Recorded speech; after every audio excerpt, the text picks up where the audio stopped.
नमस्कार मेरे प्यारे बच्चों, स्वागत करती हूँ एक बार फिर से अपने channel learn Hindi with Gurmeet ma'am. तो बच्चों, आज गंगा पुस्तक से कक्षा 9 की पुस्तक गंगा से आज राम लक्ष्मण परशुराम संवाद पाठ को लेकर उपस्थित हूँ आपके सामने। और बच्चों, आज हम इस कविता का आशय समझेंगे, लेकिन उससे पहले इस कविता के जो कवि हैं गोस्वामी तुलसीदास जी, उनके बारे में पढ़ते हैं। तो देखिए, गोस्वामी तुलसीदास का जन्म आज के उत्तर प्रदेश में हुआ था। इनका जीवन काल 16वीं 17वीं शताब्दी 1532-1623 तक माना जाता है। रामचरितमानस तुलसीदास का प्रसिद्ध महाकाव्य है। रामचरितमानस उनकी अनन्य राम भक्ति और उनके सृजनात्मक कौशल का मनोरम उदाहरण है। उनकी प्रमुख रचनाएं कवितावली, गीतावली, दोहावली, कृष्ण गीतावली, विनय पत्रिका, हनुमान बाहुक हैं। तुलसीदास की रचनाओं में राम मानवीय मर्यादाओं और आदर्शों के प्रतीक हैं, जिसके माध्यम से उन्होंने नीति, स्नेह, शील, विनय, त्याग जैसे मूल्यों को प्रतिष्ठित किया है। मानव प्रकृति, लोक जीवन के और जीवन जगत संबंधी गहरी अंतर्दृष्टि उनके काव्य में दिखाई पड़ती है। तुलसीदास संस्कृत के श्रेष्ठ ज्ञाता थे। उनका अवधी और ब्रज दोनों भाषाओं पर समान अधिकार था। उन्होंने रामचरितमानस अवधी भाषा में और विनय पत्रिका और कवितावली की रचना ब्रज भाषा में की है। काशी में उनका देहावसान हुआ था। प्रस्तुत अंश रामचरितमानस के बालकांड से लिया गया है। सीता स्वयंवर में श्री राम द्वारा शिव धनुष भंग का समाचार जब मुनि परशुराम को मिलता है, वे आक्रोशित होकर वहां आते हैं। शिव धनुष को खंडित देखकर वे तीव्र रोष प्रकट करते हैं और सभा में उपस्थित सभी राजाओं पर क्रोधित होते हैं। यहाँ तुलसीदास ने परशुराम के रोषपूर्ण और तेजस्वी रूप का वर्णन किया है, परंतु अंश में सभा में उपस्थित राजाओं के भय, विश्वामित्र और जनक की सभा में उपस्थिति, जनक द्वारा सीता स्वयंवर के बारे में बताने, विश्वामित्र द्वारा राम लक्ष्मण का परशुराम से परिचय एवं सम्मान पूर्वक अभिवादन के बाद कथा यहाँ आगे बढ़ती है। चीज़ें यहाँ पर अभी आपको समझ में आ गई होंगी कि राम लक्ष्मण परशुराम संवाद के जो कवि हैं गोस्वामी तुलसीदास जी हैं, और उनकी ये रचना जो है रामचरितमानस, उससे ये अंश लिए गए हैं, ये चौपाइयाँ और दोहे लिए गए हैं इस पाठ के। और ये रामचरितमानस के बालकांड से लिया गया है। बालकांड से ये तीनों चौपाइयाँ और दोहे लिए गए हैं। बात उस समय की है जब सीता के स्वयंवर हो रहा था और श्री राम ने जब धनुष तोड़ा शिव का, तो उसके बाद क्योंकि शिव परशुराम के गुरु थे, इष्ट थे, तो वो जब उन्हें पता चलता है कि शिव का धनुष इस तरह से टूटा है, तो वो तुरंत सभा में उपस्थित होते हैं और अपना रोष प्रकट करते हैं कि ये धनुष जिसने तोड़ा है उसे मुझसे कोई नहीं बचा सकता है। तो इस तरह से वो राजा जनक से पूछते हैं धनुष के बारे में कि यह धनुष किसने तोड़ा है, और कहते हैं कि यदि आपने मुझे नहीं बताया तो इस सभा और आपके राज्य में मैं पूरी उथल पुथल मचा दूंगा। ऐसा कहते हुए वो रोष, अपने क्रोध को प्रकट करते हैं। दूसरी ओर यहाँ पर भगवान राम के शांत स्वभाव के बारे में बताया गया है, और यहाँ पर परशुराम के क्रोध, रोष के बारे में बताया गया है। साथ ही साथ राम और लक्ष्मण जो है वह बड़ों का अभिवादन भी करते हैं, बड़ों का सम्मान भी करते हैं, उसके बारे में भी यहाँ बताया गया है। और राजा जो वहाँ पर उपस्थित होते हैं उस स्वयंवर में, वह सभी परशुराम के क्रोध से थर थर काँपते हैं। यह सब चीज़ें इस पाठ में, इस कविता में आप इन दोहों और चौपाइयों में बच्चों पढ़ेंगे। तो पहली चौपाई देखिए बच्चों, देखत भृगुपति वेश कराला, उठे सकल भय बिकल भुआला। तो इस चौपाई में बच्चों उस समय का वर्णन है, यानी इसका संदर्भ होगा कि जब शिव का धनुष टूटता है और परशुराम वहाँ उस सभा में उपस्थित होते हैं शिव के धनुष टूटने पर, तो उस समय किस प्रकार से राजा जनक सम्मान करते हैं, आदर करते हैं परशुराम का, उसका वर्णन है। और सीता, राम, लक्ष्मण किस प्रकार से परशुराम का अभिवादन करते हैं, उसका वर्णन यहाँ पर आपको किया जा रहा है। उसमें ये भी बताया गया है कि किस प्रकार से परशुराम के भय से जो राजा वहाँ उपस्थित होते हैं स्वयंवर में, किस तरह से डर जाते हैं, भयभीत हो जाते हैं। यहाँ तक कि सीता भी उनके विकराल रूप को देख करके भयभीत हो जाती है।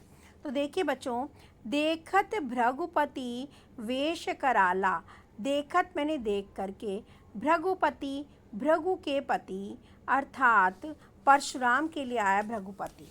ठीक है, किसके लिए आया है? भृगुपति परशुराम को कहा जाता है, क्योंकि परशुराम जो थे भृगु वंश के थे, इसलिए उन्हें भृगुपति कहा जाता है। वेश, वेश को देखकर, किसके वेश को देखकर? भृगुपति परशुराम के वेश को देखकर। कैसा वेश? कराला, भयंकर, भयानक रूप को, भयानक वेश को देख करके उठ कर खड़े हो जाते हैं। सकल मीन्स सभी, भय विकल, भय से, विकल मीन्स व्याकुल हो करके, भुआला मीन्स सभी राजा, यानी सभा में जितने भी राजा उपस्थित होते हैं वह सभी परशुराम के विकराल वेश को, भयानक वेश को देख करके भय से व्याकुल हो करके खड़े हो जाते हैं। पितु समेत कह कह निज नामा, लगे करन सब दंड प्रणामा। पितु समेत, जब इस तरह से भयंकर रूप दिखाते हैं परशुराम अपना, तो पिता के साथ साथ कह निज नामा, अपना नाम भी, अपने नाम के साथ पिता का नाम बताते हैं सभी राजा। सभी राजाओं के लिए आया है, अपने नाम के साथ साथ पिता का नाम भी बताने लगते हैं। और करे लगे करन सब दंड प्रणामा, और दंडवत प्रणाम करने लगते हैं। यानी उनके विकराल रूप को देखकर, भयानक रूप को देख करके वहाँ पर सभा में उपस्थित सभी राजा किसके कारण? भय के कारण क्या करते हैं? अपने नाम के साथ साथ पिता का नाम भी बताते हैं और उन्हें दंडवत प्रणाम करने लगते हैं। जेहि सुभाय चित वही हित जानी, सो जानी जनु आय कुटानी। जेहि स्वभाव, स्वभाव मीन्स स्वाभाविक रूप से, जिस किसी को भी, जेहि स्वभाव, जिस किसी को भी, चितवही मीन्स देखते हैं, हित जानी, हितकारी रूप में भी, मतलब अच्छे दृष्टिकोण से भी, किसी को भी, किसी राजा को वहाँ पर सभा में उपस्थित जिस किसी को भी स्वाभाविक रूप से भी देखते हैं, सो जाने, वह समझता है, वह जानता है, उसे ऐसा लगता है, जनु मानो आय खुटानी, वह किसी संकट में फंस गया हो या अब उसका विनाश निश्चित है।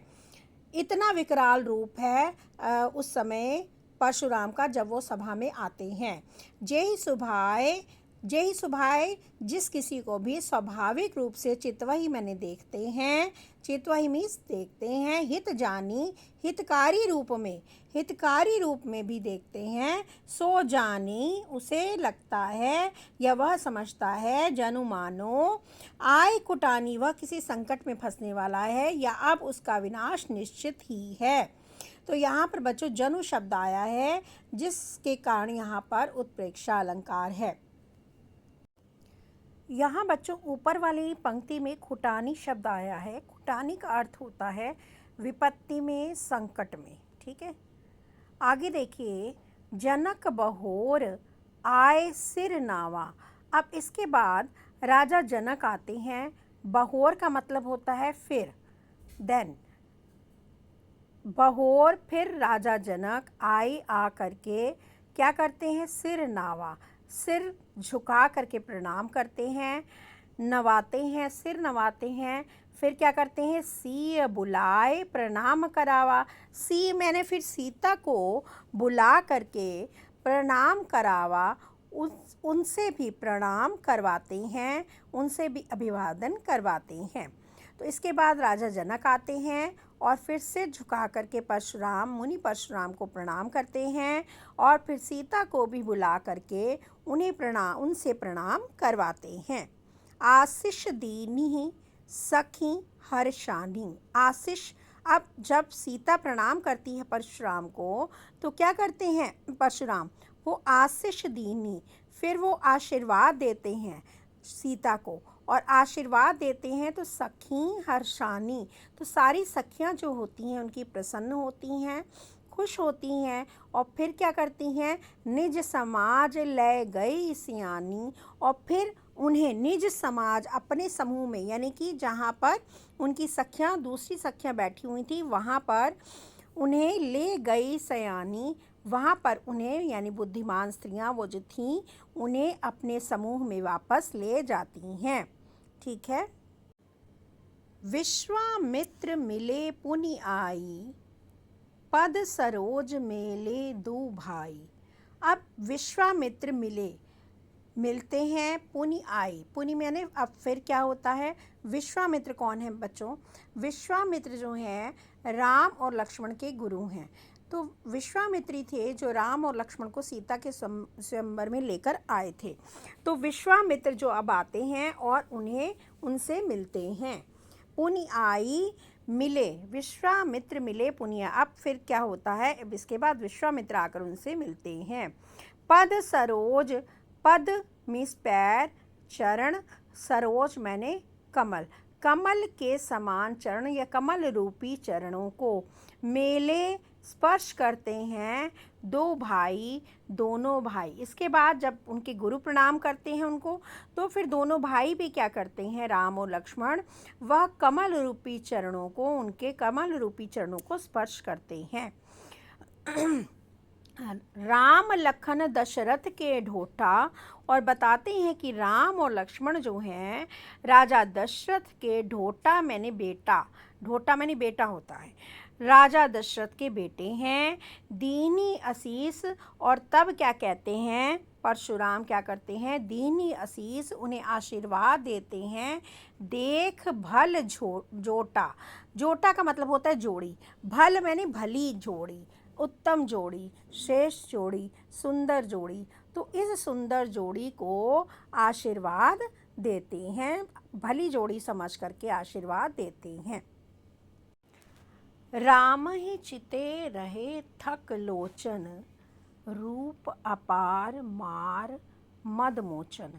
रामे मिस राम की ओर, चित्ते मिस देखते रहने से, थके मिस थक जाते हैं, लोचन मैंने नेत्र, किसके, परशुराम के, परशुराम के, मुनि परशुराम के जो नेत्र हैं, क्यों उनको इतनी देर देख रहे हैं, क्योंकि रूप अपार, क्योंकि राम का रूप कैसा है, राम की अति सुंदर रूप को देखकर, अपार रूप को, राम के अपार रूप को देख करके मुनि परशुराम के नेत्र जो हैं थक जाते हैं।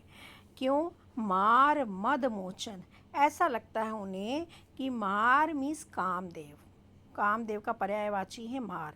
ठीक है, कामदेव, मद मीन्स होता है गर्व, घमंड, अहंकार, मोचन मीन्स नष्ट करने वाला, यानी कि उनका रूप इतना अपार है।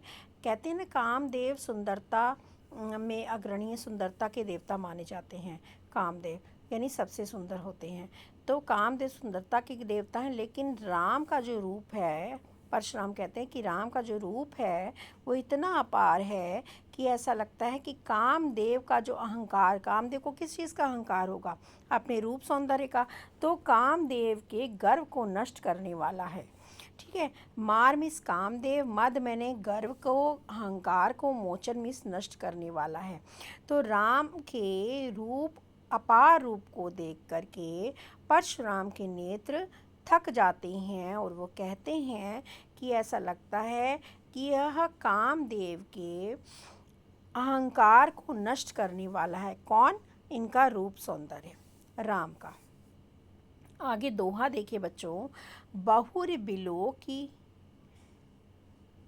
विदेह सन, कहो कहाँ अति भीर। अब परशुराम पूछते हैं राजा जनक से, बहुर मैंने बहुत, बिलो की मैंने देख करके, विदेह मैंने, विदेह का अर्थ होता है, विदेह इनके राज्य का नाम था, विदेह राज्य था, ठीक है।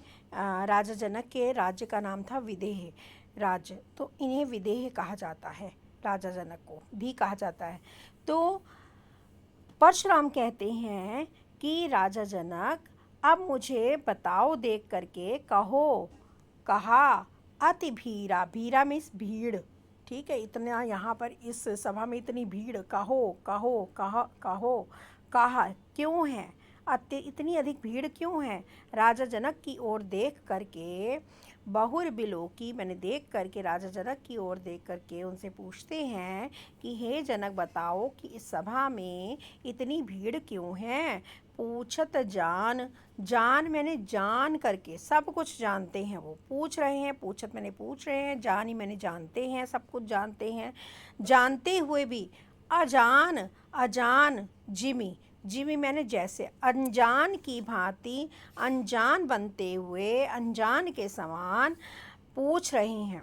क्या करते हैं परशुराम? फिर से देख लीजिए एक बार कि परशुराम जो हैं फिर से कहते हैं कि किसको देख करके, विदेह राजा जनक की ओर देख कर कहते हैं, सब कुछ जानते हुए भी अनजान के समान राजा जनक की ओर देखकर कहते हैं कि हे जनक बताओ कि इस सभा में इतनी भीड़ क्यों है। और ये कहते हुए व्यापेव कोप शरीर, उनके शरीर में क्रोध, कोप मैंने क्रोध, व्यापव मीन्स व्याप्त हो जाता है। ये कहते हुए उनके शरीर में क्रोध जो है व्याप्त हो जाता है, रोष जो है व्याप्त हो जाता है, वो रोष से भर जाते हैं, क्योंकि वह तो सब कुछ जानते हैं कि धनुष किसने तोड़ा है, ठीक है, और धनुष टूटा है इस सभा में। और ये जानते हुए भी अनजान बनते हुए वो किससे पूछते हैं? राजा जनक से, कि बताओ कि ये इस सभा में इतनी भीड़ क्यों है। और ये कहते हुए उनके पूरे शरीर में क्रोध या रोष व्याप्त हो जाता है, वो क्रोध से भर जाते हैं। तो बच्चों यहाँ पर जो है आपको इस पूरी चौपाई और दोहे की का आशय देखने को मिल जाएगा, इसे आप पढ़ सकते हैं यहाँ से। इसके बाद आता है यहाँ पर काव्य सौंदर्य, ठीक है। काव्य सौंदर्य में बच्चों सबसे पहले भाषा है। भाषा यहाँ पर अवधी भाषा का प्रयोग है, ठीक है। रामचरितमानस जो है अवधी भाषा में लिखा गया है और सरल, ये थोड़ी सरस भाषा है, भावपूर्ण है। रस देखें अगर हम बच्चों तो परशुराम के क्रोध का वर्णन है, इसलिए यहाँ पर भयानक रस है। दूसरा, राम के स्वभाव को भी बताया गया है, तो शांत रस है उनमें और श्रृंगार रस है। दूसरा आते हैं अलंकार की तरफ बढ़ते हैं, तो बच्चों यहाँ पर अनुप्रास अलंकार आपको कई जगह पर मिल जाएगा। जैसे देखिए बी यहाँ पर आपको मार मदमोचन, इसमें अलंकार मिल जाएगा अनुप्रास अलंकार। भय बिकल भुआला, इसमें मिल जाएगा अनुप्रास अलंकार। फिर आपको पद सरोज में रूपक अलंकार है, कमल रूपी चरण, ठीक है। फिर उत्प्रेक्षा अलंकार जो मैंने अभी बताया, सो जानी जनु आए खुटानी, इसमें आपको उत्प्रेक्षा अलंकार है, जनु शब्द आया है। फिर आइए यहाँ पर उपमा अलंकार है, देखिए नीचे, पूछत जान अजान जिमी व्यापो कोप शरीर, तो जिमी शब्द आया, जिमी मैंने जैसे, समानता प्रकट की गई, जैसे उनके पूरे शरीर में अनजान बन रहे हैं, जानते हुए भी अनजान के समान बनना, तो यहाँ पर जो है उपमा अलंकार है। और यहाँ पर कह में पुनरुक्ति प्रकाश अलंकार है।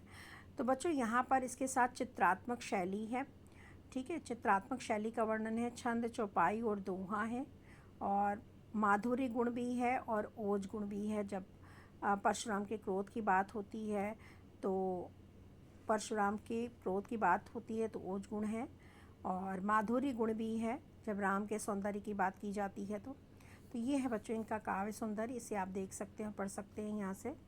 तो अगली चौपाई देखिए बच्चों, समाचार कह जनक सुनाए, जेहि कारण महीप सब आए।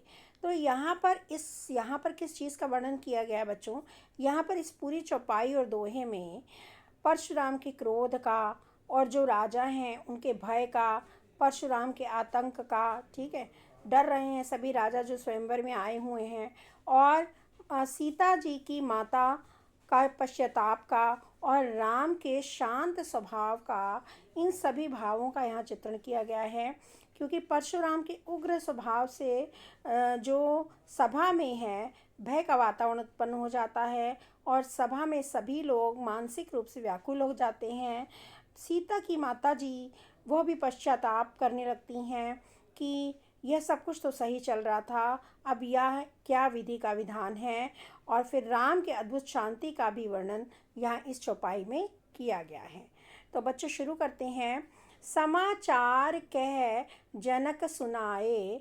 तब जब परशुराम पूछते हैं कि ये भीड़ क्यों है यहाँ पर, जबकि वो सब कुछ जानते हैं, तो वो कहते हैं, जनक कहते हैं जनक सुनाए। जनक, राजा जनक तब क्या करते हैं, सारा समाचार उन्हें बता देते हैं।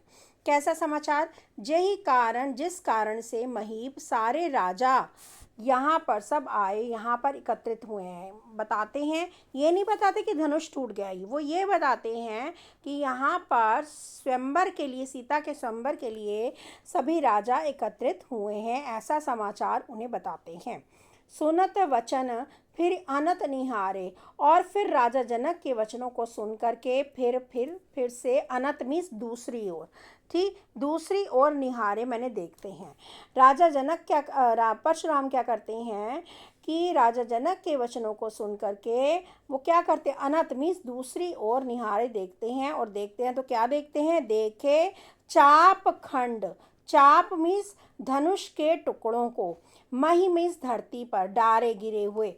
तो देखते हैं कि धनुष के टुकड़े जो हैं धरती पर, धनुष के टुकड़ों को गिरा हुआ देखते हैं।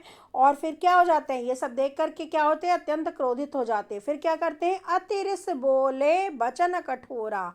फिर अत्यधिक रिस मीन्स क्रोध के साथ बोलते हैं, वचन कठोर वचनों के साथ बोलते हैं। कहो जड़ जनक धनुष कई तोरा, कि हे राजा जनक बताओ धनुष कई तोड़ा, कि ये धनुष किसने तोड़ा है। राजा जनक से पूछते हैं कि ये धनुष किसने तोड़ा है। बेग ही दिखाओ, बेग ही मैंने शीघ्र ही, जल्दी ही बताओ, ले आओ सामने। मूढ़ ना ता आजू, हे मूर्ख जल्दी से उस मूर्ख को ले आओ जिसने धनुष तोड़ा। बेग मैंने शीघ्र उस मूर्ख को ले आओ, नहीं तो नाता आजू, नहीं तो आज ही उलट दूंगा। मह मीस धरती, जमीन, भूमि, जह लह तव राजू, जहाँ तक तुम्हारा राज्य है उस सारी धरती को मैं उलट पुलट कर दूंगा, नष्ट कर दूंगा। उसे शीघ्र ही उस मूर्ख को मेरे सामने ले आओ। ठीक है, यह परशुराम कहते हैं उलटत मही, मैं सारी धरती, जहाँ तक तव राजू तुम्हारा राज्य फैला हुआ है उस सारी धरती को उलट पुलट कर दूंगा, नष्ट कर दूंगा। नहीं तो तुम मुझे मेरे सामने तुरंत उस मूर्ख को ले आओ। अति डर उतर देत नृप नाही, अत्यधिक डर से युक्त होकर के, अत्यधिक भयभीत होकर के, उत्तर मिस उत्तर, नृप मिस राजा जनक जो है अत्यधिक भयभीत होकर के उनके वचनों से उत्तर ही नहीं देते हैं। और जब उत्तर नहीं देते हैं तो कुटिल भूप हर्षे मन माही। कुटिल मैंने वो दुष्ट राजा जो उस स्वयंवर में आए हुए थे, जो सीता के स्वयंवर में शिव का धनुष नहीं तोड़ पाए, वो जो बैठे हुए थे कुटिल राजा, दुष्ट राजा, भूप मैंने राजा, हर्षे प्रसन्न होते हैं, मन माहे अपने मन ही मन में खुश होते हैं कि अब तो ये कुछ ना कुछ करेंगे, परशुराम आए हैं जिन्होंने धनुष तोड़ा है उन्हें दंडित करेंगे।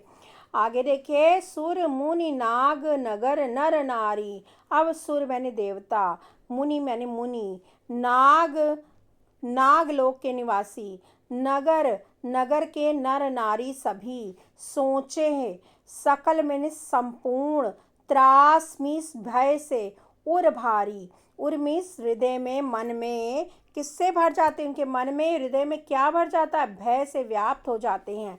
मतलब परशुराम के क्रोध को देख करके देवता, मुनि, नागलोक के निवासी, नगर के नर नारी सभी लोग, सकल मैंने सभी लोग भय से, त्रास मैंने भय से उनका हृदय भारी हो जाता है, व्याकुल हो जाते हैं।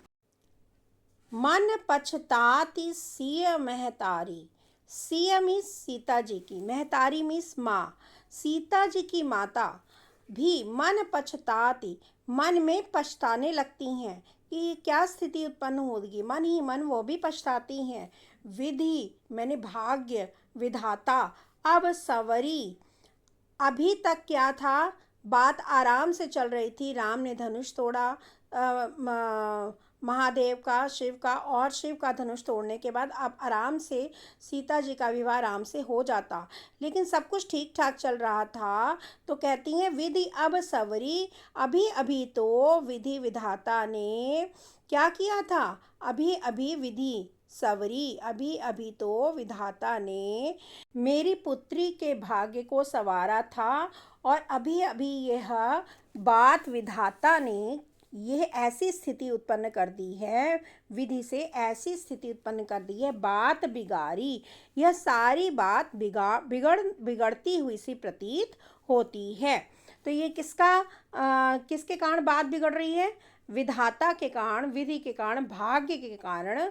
ठीक है, तो ऐसा मानती हैं सीता जी की माँ की, और मन ही मन पछताती हैं कि यह क्या हो रहा है, यह स्थिति क्यों विधाता ने उत्पन्न कर दी है। भृगुपति कर स्वभाव सुन सीता, सीता ने जब सुना, भृगुपति मीन्स परशुराम जी का स्वभाव के बारे में सुना। भृगुपति कर मतलब भृगुपति का, परशुराम का जब स्वभाव के बारे में सुना, परशुराम जी के स्वभाव के बारे में सुना, तो अर्ध क्षण, आधा अर्ध निमेष मैंने क्षण होता है बच्चों, आधा क्षण भी उन्हें कल्प मिस युग, एक युग को कल्प बोलते हैं, कल्प के सम बीता। तो उनका एक क्षण, आधा क्षण भी एक युग के समान बीत रहा था। ठीक है, परशुराम जी के स्वभाव के बारे में सुनकर सीता जी का एक क्षण भी युग के समान लंबा प्रतीत हो रहा था उनको। ठीक है, सभय विलोकी लोग सब जानी, जान की भीरू, हृदय न हर्ष विषाद कछ बोले श्री रघुबीर। अब सभय, भय से युक्त, बिलोके मैंने देख करके, लोग सब मैंने सब लोग, जानी जानते हैं, जानकी मीस सीता जी के, भीरू मीस डर को भय से सहमी हूँ, मतलब सीता जी भी भय से सहम गई थी, और ऐसा जब सब लोगों ने देखा तो वह भी डर से सहम गई। यानी सभा में उपस्थित सभी लोग जानकी जानी भीरू, जानकी को भयभीत देख करके भय से युक्त हो जाते हैं, सहम जाते हैं। अब यहाँ पर बच्चों आपने देखा कि सीता भी उनके विकराल रूप को देख करके भयभीत हैं, डरी हुई हैं। ठीक है, तो लेकिन कौन शांत है, हृदय न हर्ष विषाद कछ बोले रघुबीरा। तो हृदय में न हर्ष है, राम के हृदय में, रघुबीर मिस राम के हृदय में न हर्ष है, ना प्रसन्नता है, खुशी है, और ना ही विषाद है, ना कोई दुख है, ना पीड़ा है, अर्थात बिल्कुल शांत स्वभाव है। ठीक है, तो शांत स्वभाव के साथ यह सब देख करके फिर क्या करते हैं, राम कुछ बोलते हैं। क्या बोलते हैं ये हम अगली चौपाई में पढ़ेंगे। बच्चों यहाँ पर आपको दूसरी चौपाई का पूरा आशय मिल जाएगा, इसको यहाँ से पढ़ सकते हैं आप लोग। इसके बाद भाव सौंदर्य मैंने आपको बताया ही है, चौपाई पढ़ने से पहले ही मैंने उसके बारे में बता दिया था कि आप यहाँ पर किन किन चीज़ों के बारे में पढ़ेंगे, क्या क्या चीज़ें यहाँ पर बताई गई हैं। राम का शांत स्वभाव, सीता का डर, उनकी माता जी का पश्चाताप, और परशुराम के भय के बारे में वर्णन किया गया है, ये मैं पहले ही बता चुकी हूँ। और काव्य सौंदर्य के बारे में देखते हैं। तो बच्चों काव्य सौंदर्य में देखिए, मुख्य रूप से यहाँ पर वीर रस है, और सहायक रस के रूप में भयानक रस है, करुण रस है और शांत रस है। ये रस बच्चों सभी जो पात्र हैं हमारे, सीता जी की माँ, राम और परशुराम के अनुसार यहाँ पर ये रस दिए गए हैं।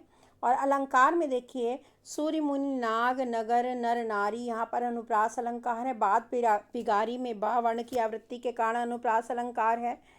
फिर देखिए, अरध, निमेष, कल्प, सम, बीता, सम शब्द आया है, यहाँ पर उपमा अलंकार है। भय और क्रोध की अत्यधिक तीव्रता के कारण यहाँ पर अतिशयोक्ति अलंकार है। ठीक है। शैली देखिए, नाटकीय और वर्णनात्मक शैली है यहाँ और भाषा में पहले भी बता चुकी हूँ कि अवधी भाषा का प्रयोग यहाँ पर किया गया है। तो यहाँ पर बच्चों तीसरी चौपाई में अब श्री राम बोलते हैं कि हे नाथ, नाथ शंभु धन भंज निहारा, कि हे नाथ, हे स्वामी, शंभु मैंने शिव के, धनु मैंने धनुष को, भंज निहारा तोड़ने वाला, शिव के धनुष को तोड़ने वाला, होइए केउ एक दास तुम्हारा, होगा केउ में कोई एक दास, आपका कोई दास ही होगा। आयसु कहा कहिए किन मोही, आपकी जो भी आज्ञा है, आयसु मीन्स आज्ञा है, कहा मुझसे कहिए, आप मुझसे क्यों नहीं कहते हैं, कहिए किन मोहि, मुझसे क्यों नहीं कह रहे हैं।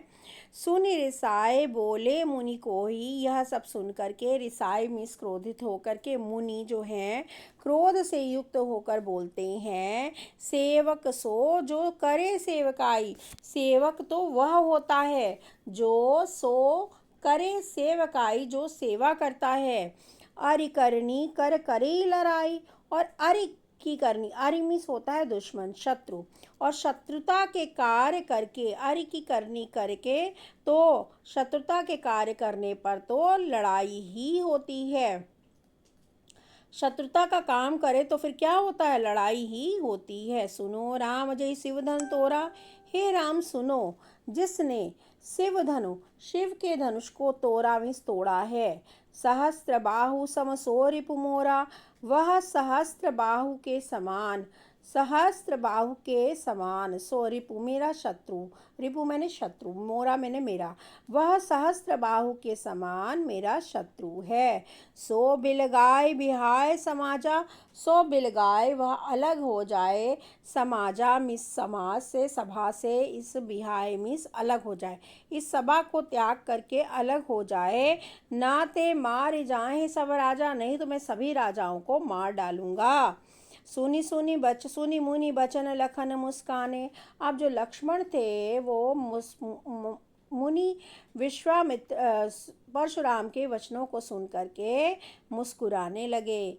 बोले परस धरे अवमाने, बोलते हैं, क्या बोलते हैं, हे परशु को धारण करने वाले, परशु मिस होता है फरसा, धरे में धारण करने वाले, फरसे को धारण करने वाले, अर्थात परशुराम जो है, परशुराम और परशुराम जी का अपमान करते हुए, अपमान करते हुए बोलते हैं। बहुधनु ही तोरी लरिकाई, लरिकाई मीन्स बचपन में, बहु मीन्स बहुत सी, धनुई मीन्स धनुइयाँ तोड़ी हैं, बचपन में हमने बहुत सी धनुइयाँ तोड़ी हैं। कबून असी रिस कीनी गोसाई, तब गोसाई मीन्स तब तो स्वामी आपने रिस इतना क्रोध, कीना कीनी नहीं किया, तब तो आपने इतना क्रोध नहीं किया, क्योंकि बचपन में भी हमने बहुत सी धनुइयाँ तोड़ी हैं, किंतु आपने ऐसा क्रोध कभी नहीं किया। ए धनु पर ममता कही के हेतु, इस धनु पर, इस धनुष पर आपका इतनी ममता, इतना प्रेम किस कारण से है, कई हेतु किस कारण से है। सुनी रिसाए, वह यह सब सुन करके, रिसाए में क्रोधित होकर के, परशुराम क्रोधित होकर, भृगुकुल केतु, भृगुकुल रूपी केतु, तो यहाँ पर रूपक अलंकार है बच्चों, भृगुकुल के केतु अर्थात ध्वजा पताका, भृगुकुल के ध्वजा पताका अर्थात परशुराम जो हैं क्रोधित होकर के यह सब बोलते, यह सब सुन करके क्रोधित होकर बोलते हैं। रे नृप बालक काल बस बोलत, हे राजा के बालक काल बस, मृत्यु के वशीभूत, काल में मृत्यु, मृत्यु के वशीभूत होकर बोल रहे हो, तो है ना संभाल, अपने आप को संभाल क्यों नहीं रहे हो। धनु ही समुद्र पुरारी धनु, धनुही सम धनुइयों के समान त्रिपुरारी, त्रिपुरारी मीन्स शिव, भगवान शिव के धनुष को बता रहे हो। भगवान शिव के विख्यात धनुष को, त्रिपुरारी के विख्यात धनुष को तुम धनुइयों के समान बता रहे हो।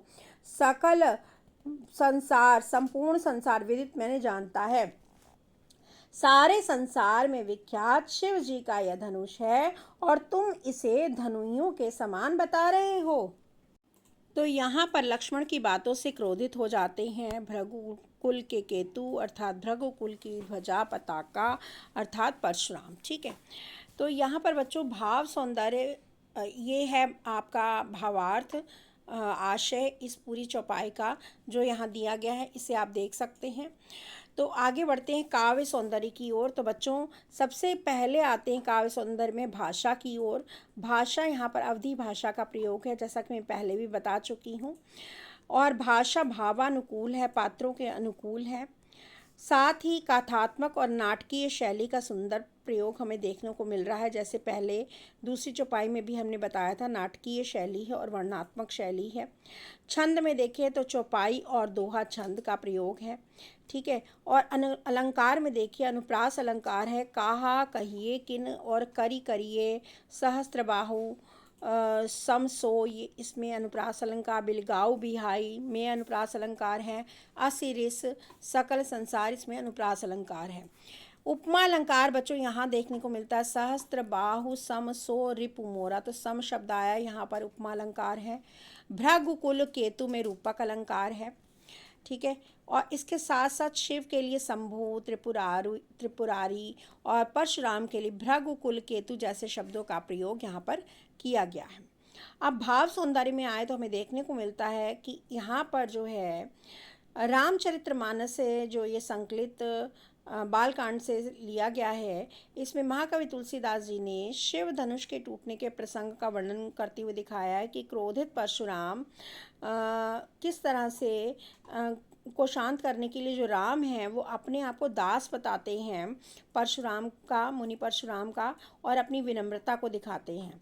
किंतु परशुराम जो है वो अपना क्रोध प्रकट करते हैं और बताते हैं कि सहस्त्र बाहु के समान वो मेरा शत्रु है जिसने ये शिव का धनुष तोड़ा है, इस तरह से वो धमकियाँ देते हैं। फिर लक्ष्मण जो है व्यंग वचनों से उनका थोड़ा सा अपमान करते हैं और हंसते हुए उनसे वार्तालाप करते हैं, तो परशुराम उसे अपना अपमान समझते हैं और फिर से क्रोधित हो जाते हैं बहुत बुरी तरह से।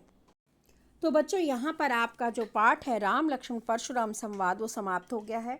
उम्मीद करती हूँ कि इसका आशय आपको अच्छी तरह से समझ में आ गया होगा। मैंने आशय आपको लिखकर भी दे दिया है काव्य सौंदर्य और भाव सौंदर्य के साथ। इससे संबंधित कोई भी प्रश्न हो बच्चों तो आप कमेंट बॉक्स में कमेंट करके पूछ सकते हैं। और अगर आपको मेरी वीडियोस अच्छी लगती हैं तो आप चैनल को सब्सक्राइब कर लें और वीडियो को लाइक करें और अपने मित्रों के साथ शेयर करें। आपको क्लास 9 से संबंधित गंगा पुस्तक से संबंधित सारी वीडियोस, उसके माइंड मैप, प्रश्नोत्तर सभी कुछ मैं यहाँ इस चैनल पर उपलब्ध कराऊंगी। इसी के साथ मैं आपसे विदा लेती हूँ। अगली वीडियो में मैं आपसे फिर मिलूँगी। तब तक के लिए धन्यवाद।